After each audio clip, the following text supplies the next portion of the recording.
السلام علیکم ورحمۃ اللہ وبرکاتہ۔ آج ہم سورہ الزمر کی آیت نمبر 42 سے شروع کریں گے۔ اعوذ باللہ السمیع العلیم من الشیطان الرجیم، بسم اللہ الرحمن الرحیم۔ اللہ یتوفی الانفس حین موتہا، اللہ تعالیٰ ہی فوت کرتا ہے ہر شخص کو، ہر نفس کو، حین موتہا، اس کی موت کے وقت، والتی لم تمت فی منامہا، اور وہ روحیں، وہ انسان جو اپنی نیند میں فوت نہیں ہوتے، فیمسک التی قضی علیہا الموت، پس اللہ تعالیٰ اس روح کو روک لیتا ہے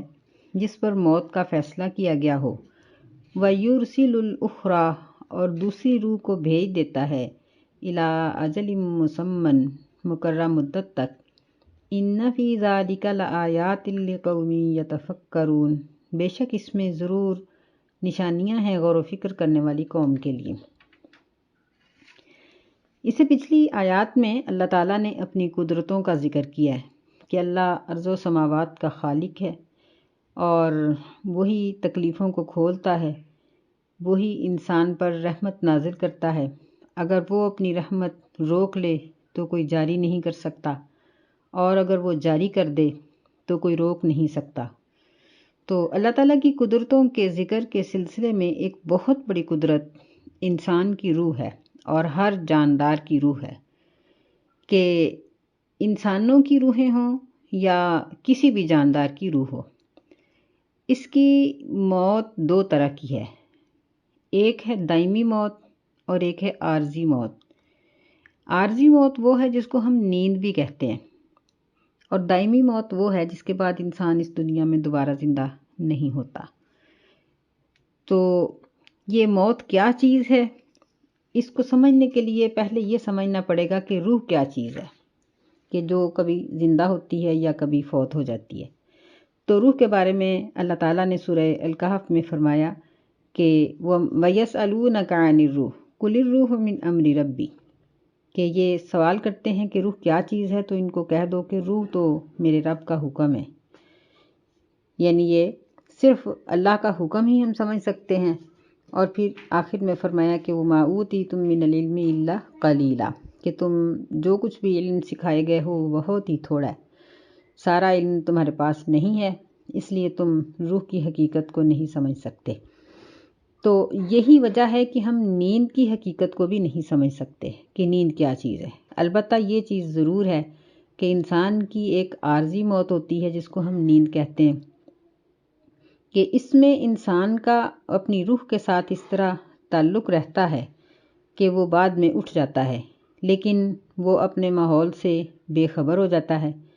اور نیند کی حالت میں اس کے جسم کے جو اندرونی اعضاء ہیں، اس کا معدہ، جگر، گردے، دل، سب اعضاء چلتے رہتے ہیں، اور کچھ اعضاء ایسے ہیں جو خاموش ہو جاتے ہیں، وہ نیند کی حالت میں نہیں چلتے، جس طرح زبان نہیں چلتی، آنکھیں نہیں کام کرتی، کان نہیں سنتے۔ تو اس کو سمجھنے کے لیے ہم ایک ادنا سی مثال لے سکتے ہیں کہ جس طرح بجلی کا اور ٹیوب لائٹ کا یا پنکھے کا آپس میں تعلق ہوتا ہے، کہ جب ہم اس کو آف کر دیتے ہیں تو آف ہونے کے باوجود کرنٹ اس کے اندر موجود رہتا ہے، لیکن وہ چلتا نہیں ہے، لیکن اس کا تعلق رہتا ہے۔ اور جب ہم اسے آن کر دیتے ہیں تو وہ لائٹ ہے یا پنکھا ہے یا کوئی بھی مشینری ہے وہ چل پڑتی ہے۔ بس ہم اتنا صحیح اس کو سمجھ سکتے ہیں کہ جب انسان سوتا ہے تو اس کی روح کا اس طرح سے اس کے ساتھ تعلق رہتا ہے، اور جب وہ فوت ہو جاتا ہے تو اس وقت اس کی روح کا اس کے ساتھ تعلق نہیں رہتا، اور پھر جہاں بھی وہ انسان دفن کر دیا جائے، یا اس کو جانور کھا جائیں، یا پانی میں بہا دیا جائے، یا جلا دیا جائے، ان تمام صورتوں میں انسان کے جسم کے ذرات یا اس کی راکھ یا جو کچھ بھی وہ جس چیز میں جس شکل میں بھی وہ بدل جائے، اس کا تعلق اپنی روح کے ساتھ رہتا ہے۔ یہی وجہ ہے کہ اس کو عذاب قبر کا احساس ہوتا رہتا ہے، یعنی مرنے کے بعد بھی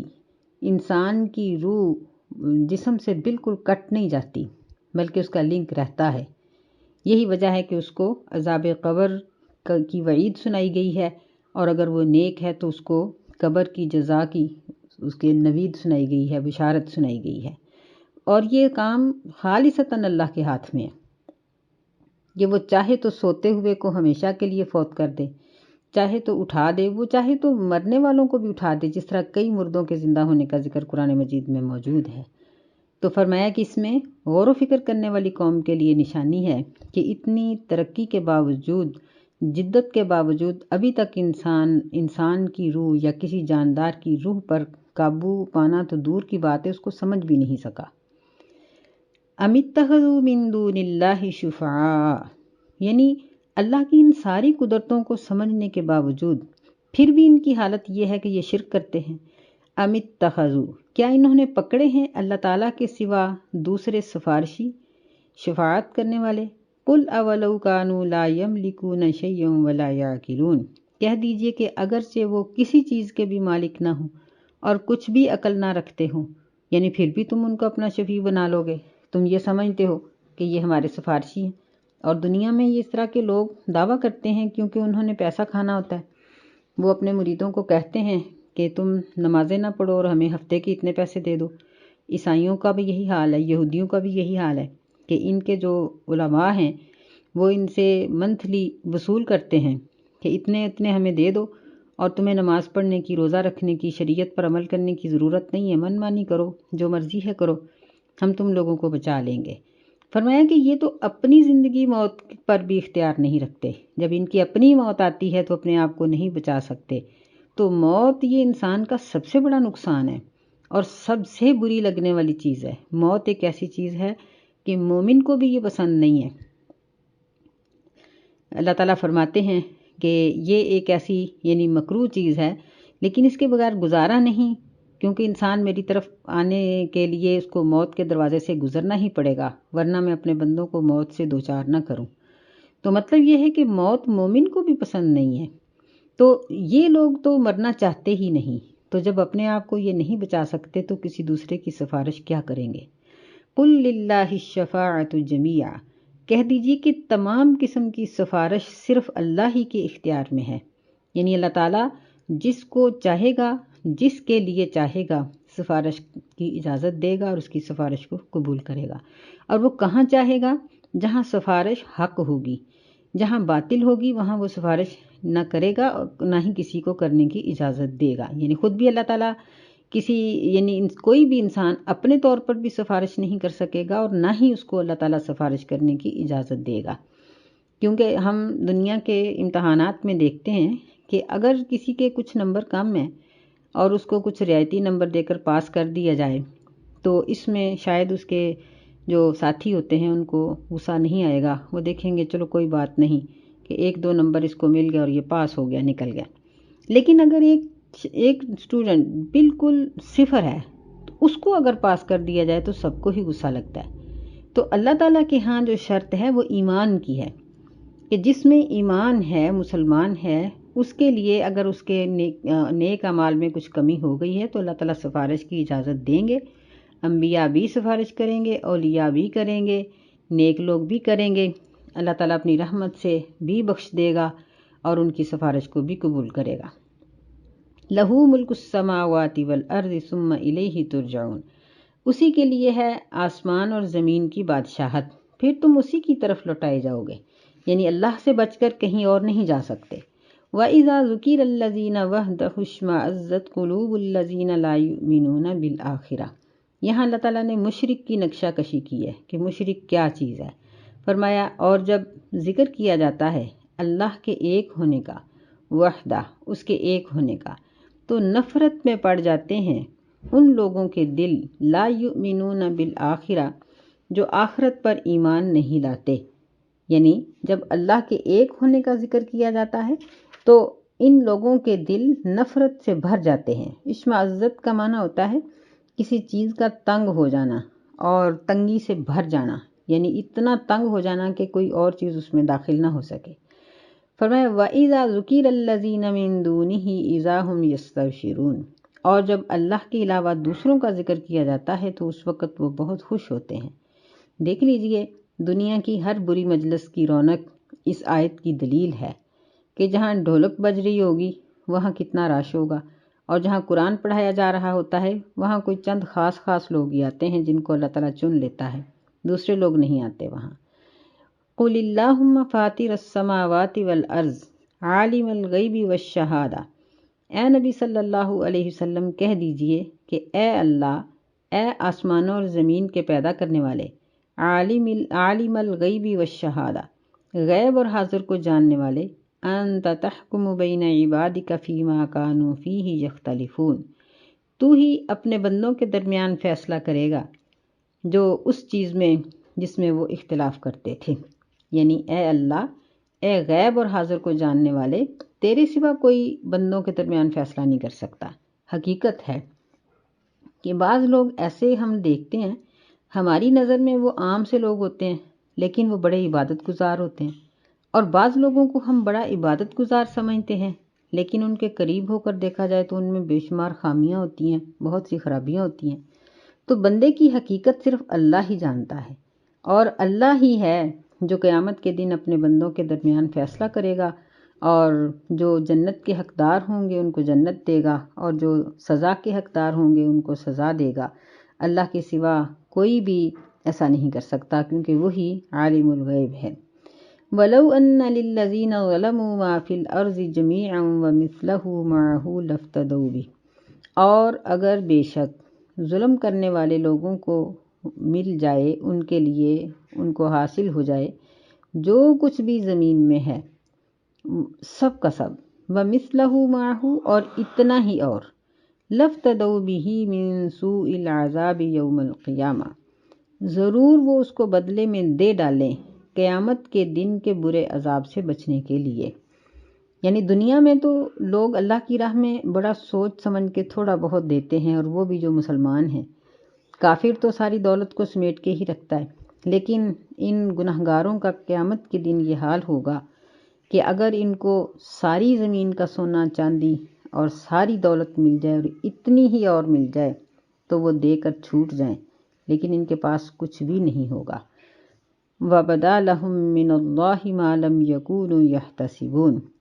اور ان کے لیے اللہ کی طرف سے وہ چیز ظاہر ہو جائے گی، مَا لَمْ يَكُونُوا يَحْتَسِبُونَ، جس کا وہ گمان نہیں کرتے تھے۔ اللہ تعالیٰ فرماتے ہیں کہ اب وہ یہ سب کچھ دینے کے لیے کیوں تیار ہو گئے؟ اس لیے کہ ان کو اپنے اعمال ظاہر نظر آ رہے ہیں۔ ایک اور جگہ پر اللہ تعالیٰ نے فرمایا کہ اگر انہی لوگوں کو دنیا پر لوٹا دیا جائے تو یہ لوگ پھر نافرمانی کی طرف ہی پلٹ آئیں۔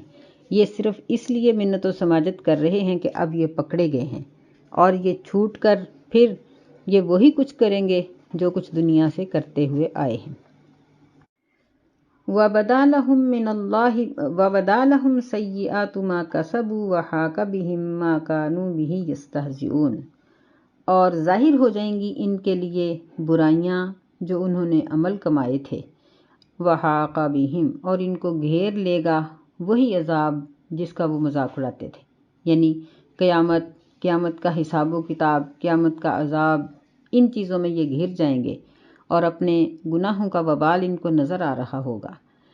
فَإِذَا مَسَّ الْإِنسَانَ ضُرٌّ دَعَانَا، پس جب انسان کو تکلیف پہنچتی ہے تو وہ ہمیں پکارتا ہے۔ ثُمَّ إِذَا خَوَّلْنَاهُ نِعْمَةً مِنَّا قَالَ إِنَّمَا أُوتِيتُهُ عَلَىٰ عِلْمٍ، پھر جب ہم خَوَّلْنَاهُ بدلے میں دے دیتے ہیں، اس کو بدل دیتے ہیں اس کو نعمت اپنی طرف سے، یعنی برائی کو ہٹا کر اس کی جگہ پر نعمت لے آتے ہیں، بیماری کی جگہ صحت، بے اولادی کی جگہ اولاد، غم کی جگہ خوشی دے دیتے ہیں۔ قال انما اوتیتہ علی علم، تو کہتا ہے کہ بے شک میں یہ دیا گیا ہوں اپنے علم کی وجہ سے، یعنی میں نے بڑی محنت کی، بڑی بھاگ دوڑ کی، بڑی کوشش کی، میں وہاں گیا، میں یہاں،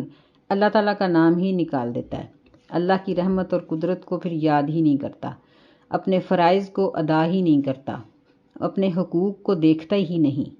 فرمایا بل ہی فتنہ، بلکہ یہ تو ایک آزمائش ہے، ولیکن اکثرہم لا یعلمون، اور لیکن اکثر لوگ نہیں جانتے۔ یعنی ان لوگوں پر پہلے تکلیف کی آزمائش تھی، جب وہ اس میں پورے نہیں اترے تو پھر ان کو خوشی کی آزمائش دی گئی،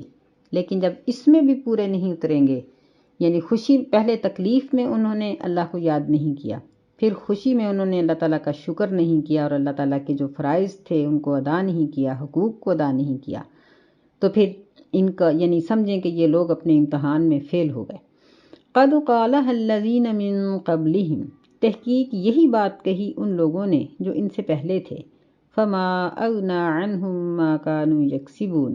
پس ان کو نہ بچایا، یعنی ان کے کام نہ آئی وہ چیزیں جو وہ کماتے تھے۔ یعنی پہلے لوگ بھی یہی کہتے رہے کہ یہ ہماری محنت، ہماری کوشش،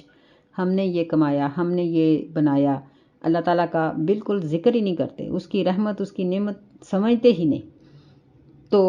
وہ لوگ، ان کے جو مال و دولت تھے، ان کے کارخانے تھے، ان کی کوٹھیاں تھیں، وہ ان کو عذاب قبر سے، عذاب جہنم سے نہ بچا سکیں۔ فَأَصَابَهُمْ سَيِّئَاتُ مَا كَسَبُوا، بس ان کو ان چیزوں کی، ان اعمال کی برائیاں پہنچیں جو انہوں نے عمل کیے تھے۔ وَالَّذِينَ ظَلَمُوا مِنْ هَٰؤُلَاءِ سَيُصِيبُهُمْ سَيِّئَاتُ مَا كَسَبُوا، اور جن لوگوں نے اس قوم میں سے، اس امت میں سے ظلم کیا، یعنی جو اس امت کے گناہگار ہیں، سَيُصِيبُهُمْ عنقریب ان کو بھی پہنچیں گی اس چیز کی برائیاں جو انہوں نے عمل کیے، یعنی ان کے برے اعمال کا وبال بھی ان پر آئے گا۔ وَمَا هُمْ بِمُعْجِزِينَ، اور یہ نہیں ہیں اللہ تعالیٰ کو عاجز کرنے والے، یعنی اللہ کو بے بس نہیں کر سکیں گے کہ اللہ ان کو عذاب دینا چاہے لیکن یہ چھوٹ جائیں، یہ بچ جائیں، یہ بھاگ جائیں، چھپ جائیں، نہیں۔ اولم یعلموا ان اللہ یبسط الرزق لمن یشاء ویقدر، کیا وہ نہیں جانتے کہ بے شک اللہ تعالیٰ ہی رزق کو وسیع کرتا ہے، پھیلا دیتا ہے جس کے لیے چاہتا ہے، ویقدر اور کم کرتا ہے۔ ان فی ذلک لآیات لقوم یؤمنون، بے شک اس میں ایمان لانے والی قوم کے لیے نشانیاں ہیں۔ یعنی جو اللہ انسان کے رزق پر قادر ہے، کیونکہ رزق کا زیادہ ہونا یہ انسان کی ایک زندگی کی کامیابی ہے، اور کم ہونا یہ ناکامی کی علامت ہے۔ تو جو شخص اپنی زندگی میں رزق اپنی مرضی سے نہیں لے سکتا، وہ اپنی کسی بھی چیز پر قادر نہیں ہے، بلکہ اس کو یہی چاہیے کہ وہ اپنے اس رب پر ایمان لے آئے جو اس کے رزق پر بھی قدرت رکھتا ہے۔ اور رزق سے مراد یہاں ہدایت بھی ہو سکتی ہے اور باقی چیزیں بھی، کہ جب انسان اللہ کی طرف آنا چاہتا ہے، آنے کا ارادہ کرتا ہے، تو اللہ تعالیٰ اس کو ہدایت بھی دے دیتا ہے، اور پھر اپنی رحمت سے اس کو دولت بھی دے دیتا ہے، سب کچھ دے دیتا ہے۔ قُلْ يَا عِبَادِيَ الَّذِينَ أَسْرَفُوا عَلَىٰ أَنفُسِهِمْ لَا تَقْنَطُوا مِن رَحْمَتِ اللَّهِ، کہہ دیجئے کہ اے میرے بندو، وہ لوگ اسرفو جو زیادتی کر بیٹھے ہیں اپنی جانوں پر، لا تقنطوا نا امید نہ ہو جاؤ تم، من رحمت اللہ اللہ کی رحمت سے۔ ان اللہ یغفر الذنوب جميعا، بے شک اللہ تعالیٰ سارے ہی گناہوں کو بخش دیتا ہے۔ انہ هو الغفور الرحیم، بے شک وہ بخشنے والا، رحم کرنے والا ہے۔ یہاں اللہ تعالیٰ نے اپنے نبی صلی اللہ علیہ وسلم کو مختلف قسموں سے، مختلف طریقوں سے شرک کی تردید اور مشرکین کی وعید کا سارا جو حکم تھا اور ساری آیات تھیں وہ نازل کرنے کے بعد مخاطب کیا اور فرمایا کہ اے نبی صلی اللہ علیہ وسلم، میرے گناہگار بندوں کو کہہ دو۔ دیکھیے کہ یہ اللہ تعالیٰ کی کتنی محبت بھری گفتگو ہے کہ اللہ تعالیٰ یہاں ان لوگوں کو ذکر کر رہے ہیں، یاد کر رہے ہیں جو اپنے آپ پر اسراف کر بیٹھے ہیں، زیادتی کر بیٹھے ہیں۔ تو یہاں زیادتی کرنے والے، گناہ کرنے والے لوگ دو طرح کے ہیں۔ ایک تو وہ ہیں جو کلمہ گو ہیں لیکن ان کے عمل اچھے نہیں، ان کے لیے تو یہ ہے کہ وہ اپنے کبیرہ گناہوں کی توبہ کریں، اللہ تعالیٰ سے معافی مانگیں، فرائض کو ادا کریں، اور اگر کسی کی زندگی اس طرح سے گزری ہے کہ وہ زندگی بھر بے نماز رہا، یا اس نے روزے نہیں رکھے تھے ابھی تک، یا کبھی زکوٰۃ ادا نہیں کی، یعنی کوئی اس کا ایسا گناہ ہے جس کی وہ قضا نہیں دے سکتا، تو اب وہ اللہ تعالیٰ سے 3 شرائط جو ہیں توبہ کی، ان کے ساتھ وہ معافی مانگے، یعنی اپنے گناہوں پر شرمندہ ہو، آئندہ نہ کرنے کا وعدہ کرے اور اللہ تعالیٰ سے گناہوں کی بخشش مانگے۔ تو آئندہ پھر وہ فرائض کے ساتھ ساتھ نوافل جاری رکھے، یعنی فرض نمازیں، نفلی نمازیں، فرضی صدقات، زکوٰۃ اور نفلی صدقات وغیرہ، اسی طرح فرضی روزوں کے ساتھ نفلی روزے، تو بس اب پچھلی قضا اگر وہ دے سکتا ہے، گنی چنی ہو چیزیں تو پھر تو دے سکتا ہے، ورنہ اسے بس معافی مانگ لینی چاہیے اور اللہ تعالیٰ سے ڈرتے ہی رہنا چاہیے۔ لیکن اگر کوئی شخص کافر ہے تو اس کے لیے مسلمان ہونا ضروری ہے کہ پہلے وہ کلمہ پڑھے، کلمہ پڑھنے کے بعد پھر وہ اپنے عمل کو جاری رکھے، تو اللہ تعالیٰ اس کی چاہے ایمان کی زندگی تھوڑی ہو اور کفر کی زیادہ ہو، اللہ اس کو بخش دے گا۔ سیدنا عمر بن عاص رضی اللہ تعالیٰ عنہ ذکر کرتے ہیں کہ جب اللہ تعالیٰ نے ان کے دل میں ایمان کی محبت ڈالی تو یہ آئے اور نبی صلی اللہ علیہ وسلم کو کہنے لگے کہ آپ ہاتھ پھیلائیں، میں بیعت کرنا چاہتا ہوں۔ نبی علیہ الصلوۃ والسلام نے ہاتھ پھیلایا تو انہوں نے اپنا ہاتھ کھینچ لیا۔ آپ نے فرمایا کہ یہ کیا؟ کہنے لگے کہ مجھے پہلے یہ بتائیں کہ اگر اللہ تعالیٰ میرے پچھلے گناہوں کو معاف کر دیں گے تو پھر میں توبہ کرتا ہوں۔ تو نبی صلی اللہ علیہ وسلم نے فرمایا کہ الاسلام یہدم ما کان قبلہ، کہ اسلام حالت کفر کے سارے گناہوں کو بخش دیتا ہے۔ یعنی جب انسان کلمہ پڑھتا ہے تو اللہ تعالیٰ اپنی رحمت سے پہلے سارے گناہوں کو معاف کر دیتا ہے۔ اسی طرح آپ نے فرمایا کہ ہجرت یہ پہلے سارے گناہوں کو معاف کروا دیتی ہے، اللہ تعالیٰ معاف کر دیتا ہے۔ پھر کچھ اور بھی اعمال اس طرح کے ہیں، مثلاً حج، یہ پچھلے سارے گناہوں کو اللہ تعالیٰ اس سے بھی معاف کر دیتا ہے، عمرے سے بھی معاف کر دیتا ہے، رمضان کے روزوں سے بھی معاف کر دیتا ہے۔ تو شرط یہی ہے کہ اگر کوئی شخص مسلمان ہے تو پھر اس کو توبہ کرنے کی ضرورت ہے، اور اگر وہ کافر ہے تو پھر وہ پہلے کلمہ پڑھے اور پھر اس کے بعد وہ اسلام لائے۔ پھر اللہ تعالیٰ نے مزید توجہ دلائی، فرمایا وَأَنِيبُوا إِلَىٰ رَبِّكُمْ وَأَسْلِمُوا لَهُ، اور تم اپنے رب کی طرف رجوع کرو، پلٹ آؤ، وَأَسْلِمُوا، اور اسی کے مطیع اور فرما بردار ہو جاؤ، اس سے پہلے أَن يَأْتِيَكُمُ الْعَذَابُ ثُمَّ لَا تُنصَرُونَ، اس سے پہلے کہ تمہارے پاس عذاب آ جائے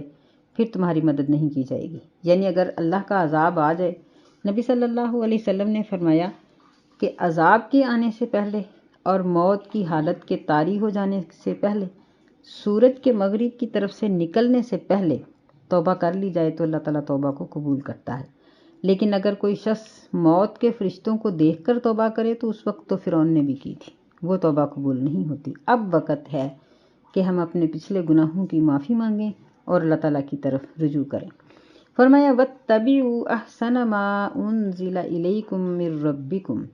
اور پیروی کرو اس اچھی چیز کی، انزل الیکم، جو تمہاری طرف نازل کی گئی ہے تمہارے رب کی طرف سے، من قبل ان یأتیکم العذاب بغتہ، اس سے پہلے کہ تمہارے پاس ایسا عذاب آ جائے جو اچانک ہو، وانتم لا تشعرون، اور تم اس کو نہیں سمجھتے ہوگے، یعنی تمہارے شعور میں بھی یہ چیز نہیں ہوگی۔ تو اس عذاب کے آنے سے پہلے پہلے اس احسن چیز کی پیروی کرو جو تمہاری طرف اتاری گئی ہے۔ یعنی قرآن مجید یہ حسن نہیں ہے، یہ احسن ہے، یہ بہت اچھا ہے، اس کی مثل دنیا میں کوئی اور چیز نہیں ہے، یہ سب سے اچھی نصیحت ہے، اور اسی سے ہی انسان اپنے رب کی رحمت کو پا سکتا ہے اور اس کے عذاب سے بچ سکتا ہے۔ اللہ تعالیٰ سے دعا ہے کہ اللہ تعالیٰ ہمارے لیے بخشش کا سامان پیدا فرمائے اور ہمیں ایسے اعمال کرنے کی توفیق دے جو ہمارے لیے بخشش کا باعث ہوں۔ انشاءاللہ آگے کل پڑھیں گے۔ السلام علیکم ورحمۃ اللہ وبرکاتہ۔